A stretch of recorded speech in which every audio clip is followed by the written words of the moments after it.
পরমারাধ্য শ্রী বাবামণির রাতুল চরণে প্রণাম জানিয়ে এবং আমার সমস্ত গুরুভ্রাতা ও গুরুভগিনীদের প্রতি সশ্রদ্ধ জয় গুরু সম্ভাষণ জানিয়ে আজকের পাঠ শুরু করছি। ওম অখণ্ড সংহিতা বা অখণ্ড মণ্ডলেশ্বর শ্রী শ্রী স্বামী স্বরূপানন্দ পরমহংসদেবের উপদেশবাণী চতুর্থ খণ্ড।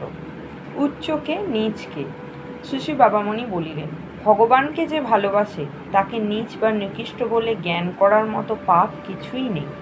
ভগবানে যার ভক্তির অভাব সেই নীচ। ভগবানে যার অফুরন্ত প্রীতি, ত্রিজগতে তাঁর চেয়ে উচ্চ আর কে আছে? উচ্চ বংশে জন্ম নিলেই কেউ উচ্চ হয় না, ভগবানে মন প্রাণ সঁপলেই সে উচ্চ হয়। ধনীর গৃহে জন্মিলেই কেউ উচ্চ হয় না, ভগবানকে প্রাণের প্রাণ বলে জানলেই সে উচ্চ হয়।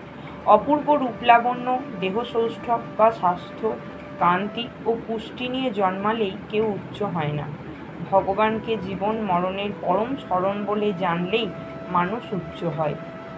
যে তা করতে পারে না সে কুলীন ব্রাহ্মণের ঘরে জন্মেও চণ্ডালী থেকে যায়। জয় গুরু।